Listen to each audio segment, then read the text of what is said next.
So you just got your beautiful computer already set up and everything like that. So you've built it and everything's working, but you're wondering how to put Windows on, or where do you go with the next steps?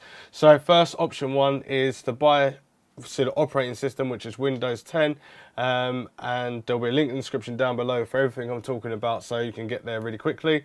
And then the other option is what I've got on a USB stick between 4 and 8 gigabytes, and basically I made it as a FAT32, and I downloaded Windows for free, so I can run Windows whenever I want. But the only thing is, it will have the watermark at the bottom unless you buy a license key, which you can buy a license key for about £20–25, or you can find other places that you can get a license key which you have to pay for and stuff. But obviously I bought one, so that's option one, and that's option two. Everything links in the description down below of where you go. At the moment I'm in the BIOS screen, so all I need to do is make sure that my USB stick is actually showing, and make sure the boot mode selectors on Legacy and UEFI, so I can see my Toshiba drive there, and I can also see my NVMe. So what I want to do, you can either have it so you can plug the USB stick in and it will you just turn the computer on and it will run, and if not, then you'll have to change the fixed boot order of the situation right here and change this to number 1, and then number 2 will be your NVMe. So I'm just gonna do save changes and reboot, and it should automatically go onto the USB stick, and that means that Windows will be rotating around, so you can obviously clear up whatever you got on there, because I've got Windows 10 on there at the moment. But just for this video, just to show you everything, so hopefully it will work and run through Windows, because that's the order it's meant to be in. There we go. So we get this like buffer wheel, and this is what goes into Windows. So you should be able to just plug your USB stick in, just check the BIOS, make sure it's showing up, and then just turn the computer on and run it, and then you'll go through this way, and you won't need to go in the BIOS, because normally the Windows will take over first. So all I'm going to do is just obviously connect to where I am. So I am in the United Kingdom, time and format, United Kingdom and all that. So next, and then I'm going to go to install. What you got at the bottom there is repair. So normally you can press F8 and stuff like that to obviously go into command prompt and all that, but it's a little bit more complicated than that. But anyway, I talked about that into another video. Unless you want me to make a video all about it in detail, then leave your comments down below. Anyway, if you haven't got a product key, which you're obviously going to have to buy a license, but just to have the operating system on there in game, obviously you're going to have that watermark on there if you don't get the license key, but everything else is kind of full and it works. So I'm just going to go, I don't have a product key, and then I'm going to choose what Windows I'm going to be using, which is Windows 10 Pro. Then I'm going to click next, and on this drive I'm going to delete the old Windows that I already had. Anyway, I'm going to accept the license terms, next. Upgrade is to grab everything that you've already got. So I've got Windows on there, and I've got all my music and stuff. Well, I haven't really got my music stuff on there, but I've got Windows and everything on there. And you can, if you've got any other files, documentations, pictures, stuff like that, you can use the top one for upgrade, and then you can save all your pictures and all your files, and Windows carries over. But technically I like to do a clean install, so that's the second one down here. And I've got to delete all of this so I can show you for this video what is actually going on. So I'm just deleting all the Windows stuff that I've got on there, and then I'm going to I don't need to format, it's already formatted. Then you can go to new, and you can type and make different partitions to say that you want to have Mac operating system on there, or Windows XP and Windows Vista, Windows 7. You can have all different operating systems all on here as well. But we don't want that, we just want to apply the maximum features of this. So we're just going to go to next.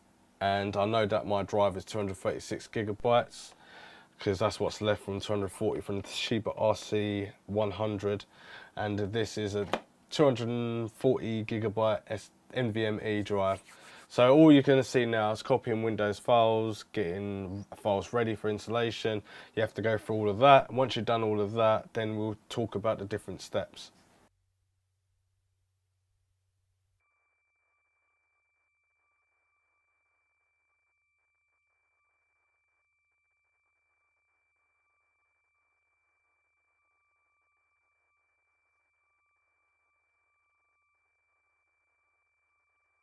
So now you should be faced with this screen saying, let's start the region. Let's start with the region. Is this right?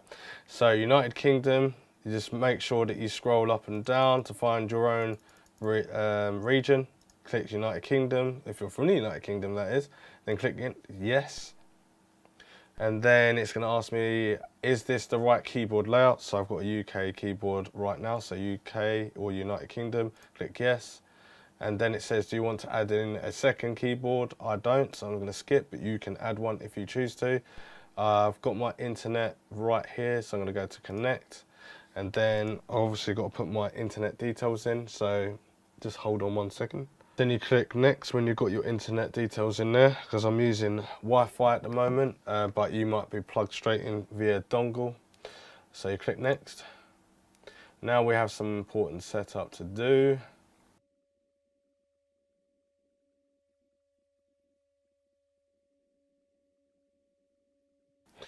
So now you should be greeted with this screen, which is how would you like to be set up?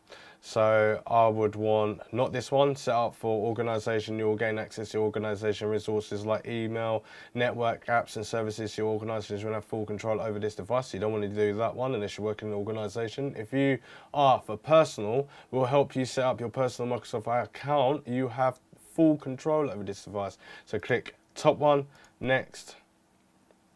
And I've already got an account anyway, but then if you haven't got an account, you can create one at that screen. Sign in with a Microsoft instead. I've got all of these anyway, but I don't want to, but you will probably want to. So just put your details in if you do have them, click yes. If no, and you want to create one, then obviously click no. Who's going to be using this PC? Well, it's going to be me, Roger, and then click next, password, and confirm password. Next, security question. And then you got to wait just a moment. Then you got Cortana. Cortana is a talking AI and basically helps you through the process and talk through things and stuff. If you really want it, you can have it on. But I'm gonna just go to decline because I don't want her on. And then I'm gonna be like, do you do more across devices, activity history? So I'm gonna click no, don't want that. And everything here, I don't use online speech recognition, so accept. No, don't want location based, don't want anyone to know where I am. No, Windows won't be able to keep track of your devices, accept. Basic help with their diagnostics. Don't use my data to help improve. So yeah, if you want to help with them, then read through all of this thoroughly. No for me, no, just a moment. Hi, this is the introduction of Windows, so it should be done very shortly. We're getting everything ready for you, and then basically once you've done that, then we'll talk about the next steps.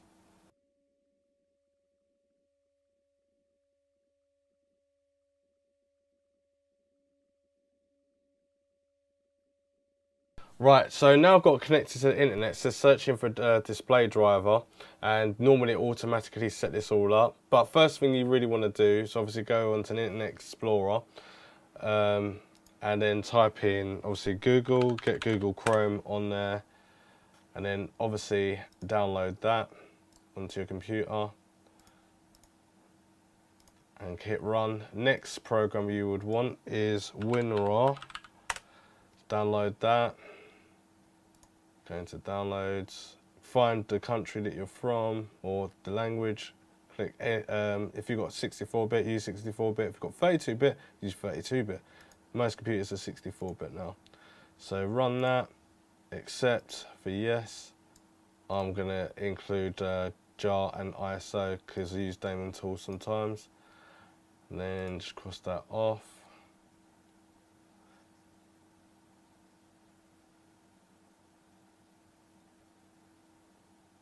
And there's my internet there. It needs drivers. It's not fully using its drivers at the moment.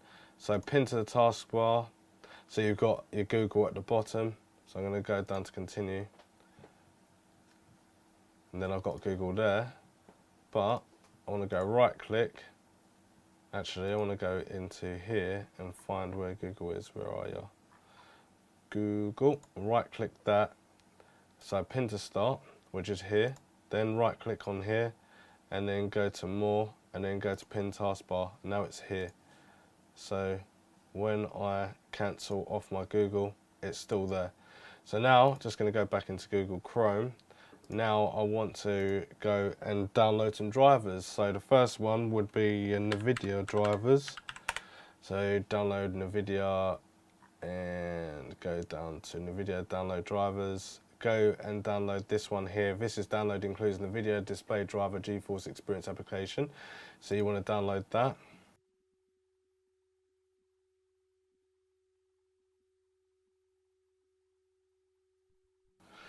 Right, so this is where you need to be. You need to be downloading the driver's GeForce. This makes your life a lot more easier. So you go here, you download that. And what this does, this will make your graphics how they're meant to be. Because at the moment, they're all stretched and everything like that. So you want to make sure that you're downloading the right drivers, and this will implement, you've just got to sign in and stuff, so you can use Facebook, Google, and something else, I think NVIDIA as well, application, and sign in that way. Then it'll basically search what you've got on your computer and download it. So here it is right now. Undo the package.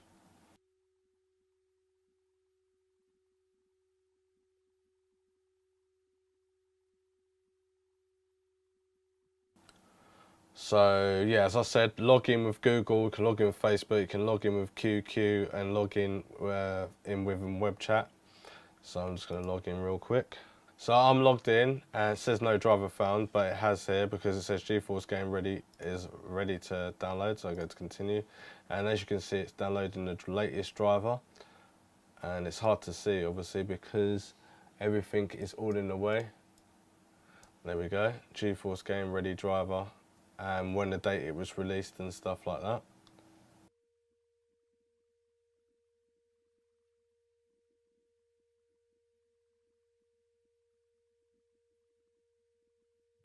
So now I'm going to be doing express installation. You can do custom installation, depends on how tech savvy you are, but just for this video I'm just going to do express installation, which is the quickest method of doing it and making sure everything goes on there right.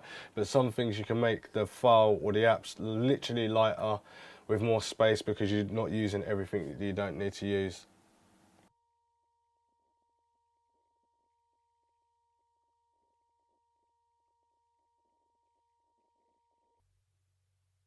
Also, what you will notice is that the screen will flicker on and off to show that it's changing the graphics adapter from the old one, which is what was with Windows. And now you can see that the screen is much more cleaner and clearer right now. So this is your graphic adapter that's already installed now, so you don't have to worry about anything else.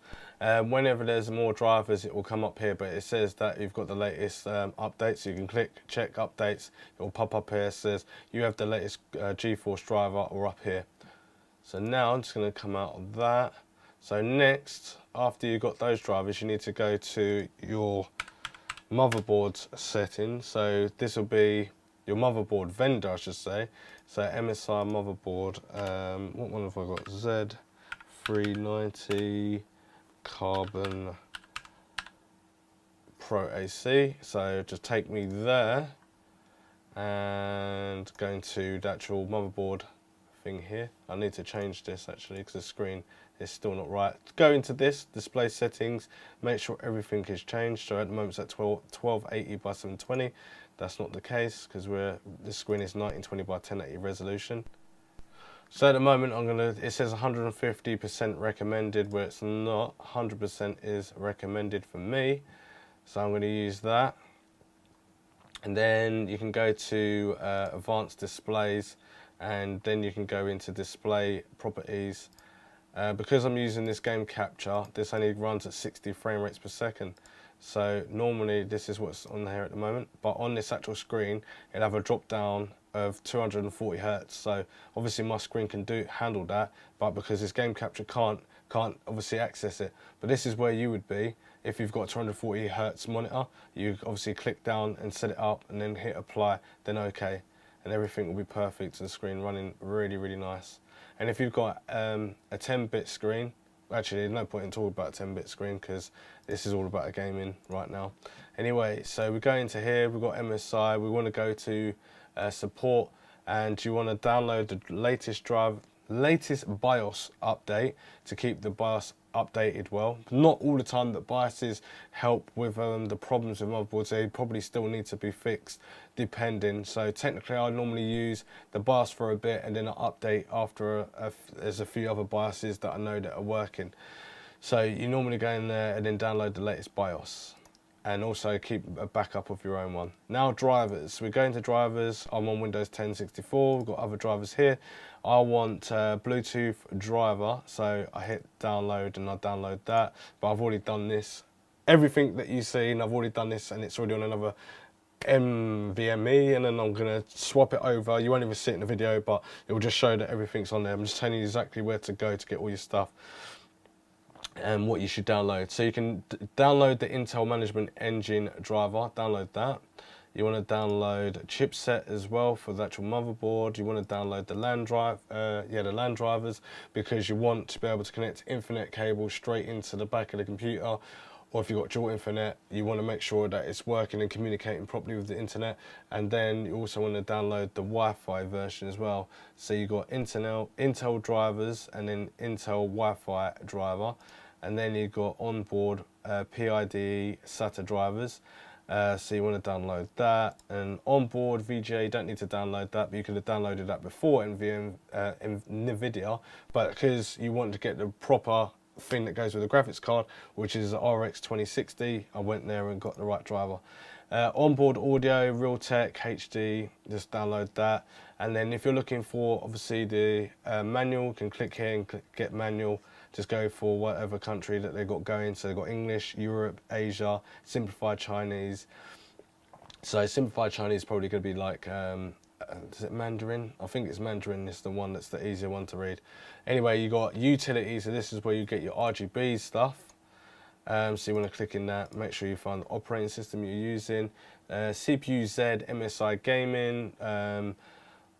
Basically that CPU Z shows you your CPU and how much you've overclocked it and stuff like that. So if you want to do overclocking, you want to make sure it's taken or it's actually working, you can see it, the progression, then download that. So use a guide there as well. Dragon Center is basically like MSI's way of obviously doing things with the computer, like checking core counts and keeping the system cool and all that sort of stuff. Depending though, because on their main computers and desktops they do have that, but on the one that you may build it might be stripped down or stripped back a little bit.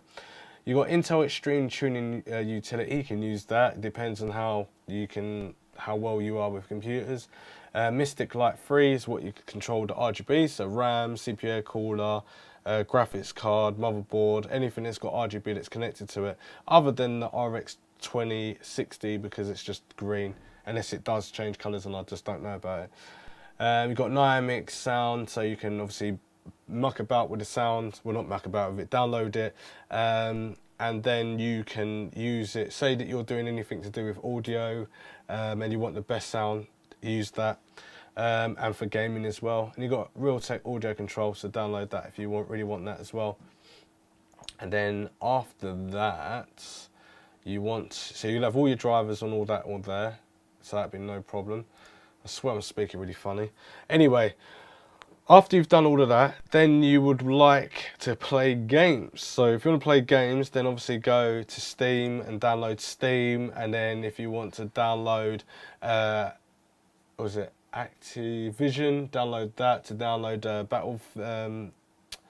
what is it called? Call of Duty Battlefront or something like that. I can't remember what it's called, but I've got it anyway. So, and Fortnite, if you want to download that, go ahead and download that. I'm not going to go through all of that because technically it should be quite simple or self-explanatory how to do that sort of stuff. Now, if you want to check like your graphics card and you want to overclock it, download MSI Afterburner. And I'll show you how to overclock that, and obviously if you can overclock that, you might as well overclock the CPU. I'll show you how to do XMP as well, so the memory works at the right speed. And also, if you want to do the last thing, check how well the graphics are working. Actually, there's a few things. There's superposition, there's the Valley benchmark, I can't remember what it's called, but I'll leave all the links in the description down below about that. I'll just leave all the links in the description down below so you can check everything out, because some of you are going to be overclockers, some of you are not, and some of you are just going to want to inquisite and find out what's going on. So now that's Windows already done. It's already nice and clean. I know it hasn't got a watermark on there now, but it will do, and you'll have to get a license on there because it will be pretty annoying just having it on there. So next step is just I'm going to show you the apps that I've got on there, because I haven't really mentioned everything, can't really remember everything. But I'm also going to show you about like playing some games on there, the benchmarks, and seeing what you should get from RTX 2060, because that's the whole point about this whole video, showing you how to do everything, but also showing you the benchmarks that you should get, and especially overclocking.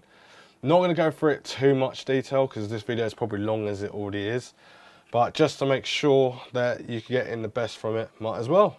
Right, so on the screen, as you can see, I've got Tekken 7, I've got Call of Duty Black Ops 4, I've got Fortnite, I've got all my apps for video editing as well.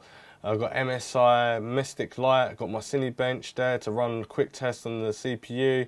I've got my 3D Mark as well, because I'm going to be testing it. I'm going to also be testing it for heat issues. CSGO, PUBG, I've got it all there, so that's no problem whatsoever. I need to put my internet on, so I'll just run CPU at the moment.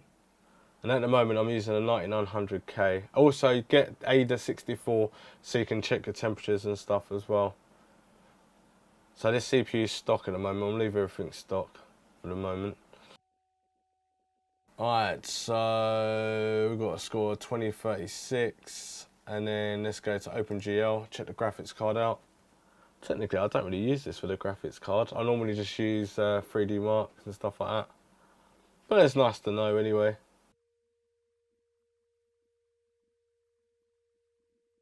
So I've got a 153.92 frame rates per second, so that's not bad. Right, so I just found my ADA 64 Extreme Edition. So this way you can do benchmarking on the NVMe, or just everything on the computer. But at the moment, I'm just going to go into System Stability, check that out. At the moment, CPU is doing okay. I can stress the GPU and see what the test is. Normally just go down to here when you've found everything. Click Start. I normally run a benchmark or a heat stress test for at least half hour minimum, and constantly through the overclocking or benchmarking I'm doing. So at the moment we're at 73 degrees, so fans are all on full 100%, as you can hear them. Voltage and cores are all here as well for the memory. Northbridge clock, what's that? 4401, okay. Unified and statistics. It's all on here. But when you finish running your test and everything, and it's obviously okay, then you click stop. Now, if I was to overclock this, and I overclocked it too much, then as soon as it has a little bit of heat, it can just literally cancel out straight away. But anyway, that's what you would need. One of them, Cinebench as well. But Extreme 64 ADA is not free. MSI Afterburners to overclock your graphics card and push it until you start seeing, what's it called? When you start seeing artifacts. When you start seeing artifacts on the screen, or you're getting blue screens or whatever, you hit the limit and then you just dull back a bit so it's got more stability on there. But anyway, I'm going to run a 3D Mark test because I'm using 9900K. 32 gigabytes of G-Skill running at 4,266 megahertz. DEEPCOOL's capped in 240 RGB AIO core, and that's 240 radiator. MSI Carbon Pro 390 motherboard, AC, and I've got Samsung NVMe in there at the moment, 970 Pro. So let's see how well it does with that graphics card with the RTX 2060 by NVIDIA. So I'm just going to run a 3D benchmark right now, a non-overclocked one, just to see how well it does with the graphics card, see if there's any stuttering or anything like that. So I'm going to install Time Spy. But what I'm going to do is just show you this. I might show you a little bit of the video and everything, how it looks, see if it's stuttering or something like that. Port roll real-time ray tracing benchmark. I didn't even know that was even on 3D Mark, but I'll have to obviously purchase that. So I've just bought the port roll real-time ray tracing benchmark because I didn't even know that was even a thing. So this is going to be quite. You know what? I think it might be quite good to see how good it really is. But I'm going to change that graphics card around to 2080 Ti and see like what kind of ray tracing results I get from that. As there's no real games out. I think there might be a game right out. It's not Battlefield. Battlefield's not really proper RTX yet. But I'm sure there is a game that's going to be. And I really want to see what's going on.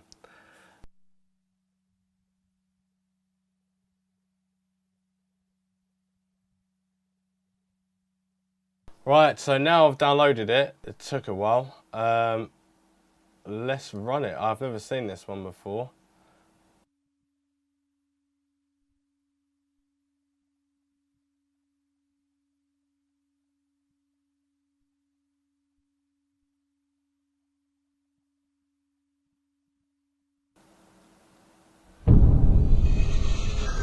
Right, okay. This looks different. Ah, it's wobbling straight away. Mind you, this monitor is 240 Hz, so it's not even connected to 60 Hz. So I can definitely hear some things going on.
Right, let's see what the score was. 3,604. To be honest with you, I saw frame rates drop down to about 14 frame rates per second on the RTX. I'm definitely more likely to test this on the 2080 Ti, but it's nice to see that you've got this involved in this software because then you can obviously test it out. But yeah, 15 frame rates per second is definitely not playable. But you can overclock this to near enough a RTX 2070, so who knows. Let's do the other test now. So all the other tests, I'm just gonna put them up on the screen. So let's try it. We'll do Fire Strike. We're not gonna do overclocked edition, but we'll do 4K gaming, DirectX 11, and Extreme Spy as well. Or should we just do? No, actually, let's just do the one at the top, the recommended time spy. We'll just do that. We'll forget about the others because it just makes sense. This is the newer version. Let's keep current.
So first off, I'm gonna put Fortnite on, and you can see the frame rates per second going through that. I'll do that with Call of Duty, and I'm going to do it with CS:GO. What else can I do it with? I'll probably do it with Superposition, but Superposition has already got it on there. So whatever it needs a frame rate or a benchmark, I will obviously have it on the screen. As you can see, graphics cards at 36C. I've got frame rates at 59 frame rates per second. Memory's at 531. 405. Right, anyway, let's just check this all out. Oh, the memory's jumped straight up now.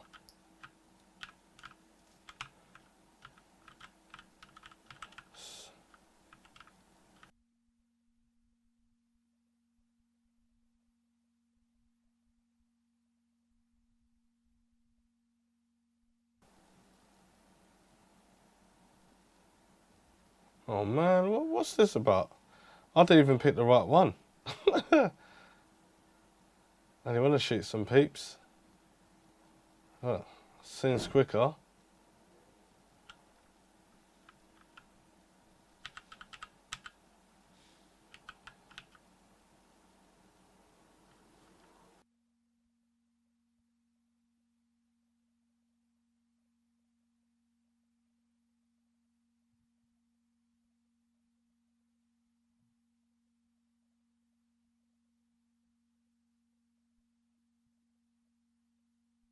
Oh.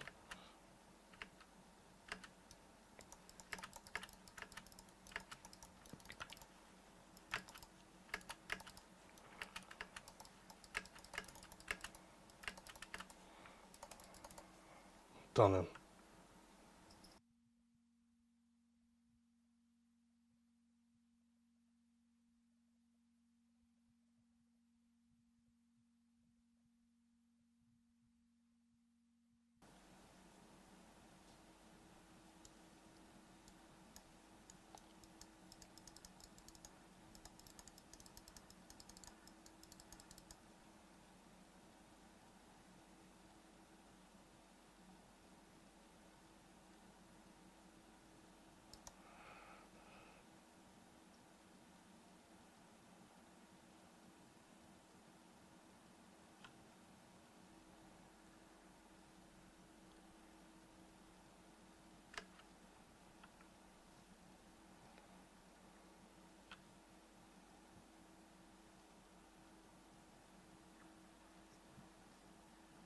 Oh, damn you, I didn't see it coming.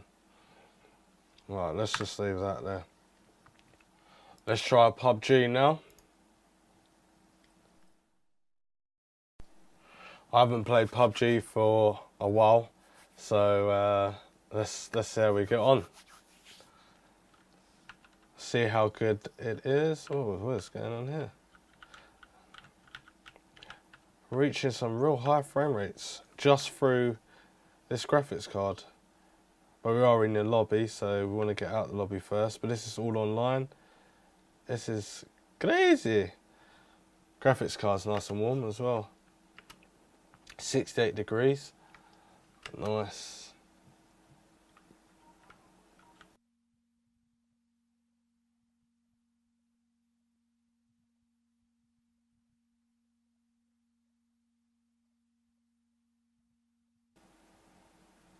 So at the moment we're hitting the tops at 115 and 110 frame rates per second and the lows. And graphics card's warming up now, 72 degrees. Wow, okay. So I need to get myself some weapons, load myself up a bit. I haven't played this in so long. There we go. Oh, it's F for that, isn't it? Oh, let's reload.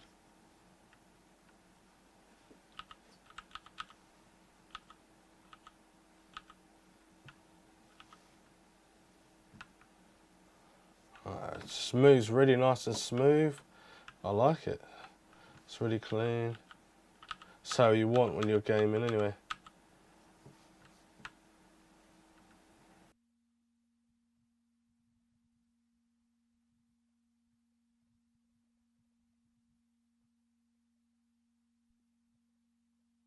As you can see though, throughout the game it's pretty consistent. The consistency is no lower than 100 frame rates per second. That is pretty amazing.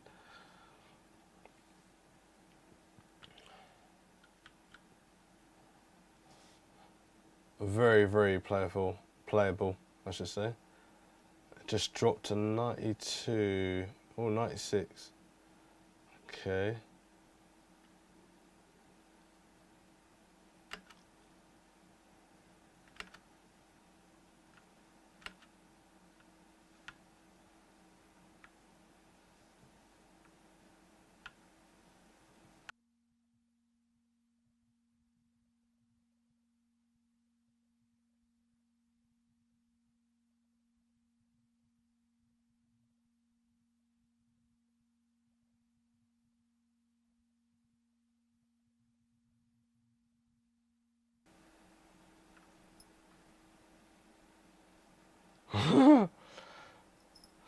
Anyway, high frame rates per second on PUBG. Next game.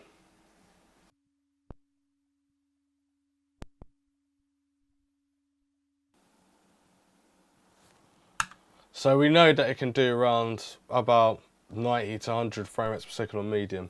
Let's change it to something a little bit more hardcore. Let's do 1080p extreme. And then run it.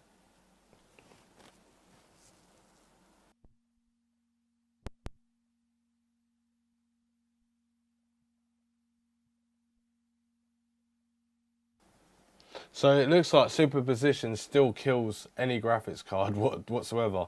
So we haven't even tried this in 4K, 8K, but this graphics card is technically a 1440p graphics card, or 2K graphics card, or just a high 1080p graphics card. But 30 frame rates per second is the low end of very playable, and then 60 frame rates per second all the way through constantly is very, very playful or playable, and anything above that is just awesome. But for this graphics card, obviously this is just a benchmark, so it's pushing each core to its maximum and like testing the silicone on that graphics card and stuff, and the voltage and memory. But technically, if you were playing it with any sort of game structure, which I've done, you can't really tell the difference as much unless you're used to playing the game all the time. So yeah, with this is obviously showing that it's not hitting as much as what it could be hitting. It could go over, to be honest with you, the FPS, especially if I overclock the graphics card. But I think I'm going to save that for another video, because technically this video has gone on way too long, and for me to show you how to overclock that and overclock the CPU and everything like that, it's going to take a while to go through all the different stages and steps, because I'll have to overclock the memory, overclock the CPU, overclock the graphics card. Then I have to wait until I get things happening on the screen to know that I've already hit that limit, and then bring it down and then run the benchmarks. And that's kind of like a very long time, like maybe a day, day and a half of doing this. So this is all very stock at the moment, so you get it out of the box and it's straight in there. But if you want me to do a more up-to-date benchmark, well, this isn't an up-to-date benchmark, but what I mean is if you want me to do more in detailed with just the highest frequency that you can get from the graphics card or the CPU, or all of them together, leave them in the comments down below, and then obviously I'll do the video. Depending if there's enough people that want it done, I'll do it. Other than that, it's a pretty decent computer. It runs all your games pretty well, and obviously this was never intended for a 4K machine, but it can run 4K games, but definitely not in RTX. And if you think about it, it's just got a lot more frame rates per second, more push without RTX cores on. But with them off, you get a lot more frame rates per second. So it's really annoying. I wish it was like RTX was just like the same as the normal frame rates per second on or off. So you can have the reflection on and off, but that's not in a simple world. Anyway, we've got 4,318, so it was it saying minimum 25.87 frame rates per second, average 32.3, and maximum 38.3. GPU only hit a minimum of 50 and maximum 72, which we saw in the game. GPU's utilization is on maximum, or 99%, which is not too bad. But other than that, I think I'm going to come back to this the next couple of months and see how it does then. Anyway, if you like this video, subscribe, share, like, follow me on all social media platforms. I hope this is in detail enough. If it was, leave your comments down below. Everything's going to be all in the comments. Everything underneath this video is going to be down below as well, of where you can obviously purchase some merch for Maxed Out, or you want to obviously purchase any of the components that are in this video or the software. All the links will be down there, so check them out. And yeah, I'll see you in the next one. Thanks for watching. Roger and out.